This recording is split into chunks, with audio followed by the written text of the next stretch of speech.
শুধু বৈচিত্র্য নয়, চলমান রপ্তানি পণ্যের বাজারও বড় করতে হবে। তৈরি পোশাকের অনেক বাজার এখনও কাজে লাগাতে পারেনি বাংলাদেশ।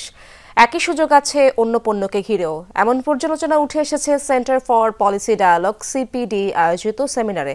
অর্থনীতি পুনরুদ্ধার কৌশল সংক্রান্ত টাস্ক ফোর্সের প্রতিবেদন পর্যালোচনা নিয়ে 2 দিনের সেমিনার আয়োজন করেছে গবেষণা সংস্থাটি। গবেষকরা বলেন, রপ্তানিতে বাংলাদেশ অনেক বেশি সুরক্ষাবাদী, নতুন ঝুঁকি নিতে ভয় পায়। অথচ জনসংখ্যার তুলনায় দেশের সার্বিক রপ্তানি এখনও অনেক কম। 20% থেকে রপ্তানি জিডিপি অনুপাত নেমে গেছে 13%। রপ্তানিতে 73% সুবিধা মেলে এলডিসি সংক্রান্ত মুক্ত বাজারে। এভাবে চললে অর্থনীতির মেরুদণ্ড কখনোই শক্তিশালী হবে না।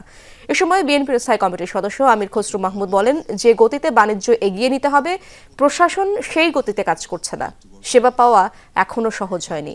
এ সময় বাণিজ্য উপদেষ্টা বলেন, রপ্তানির কৌশল বদলাতে অন্তর্বর্তী সরকার কাজ করছে।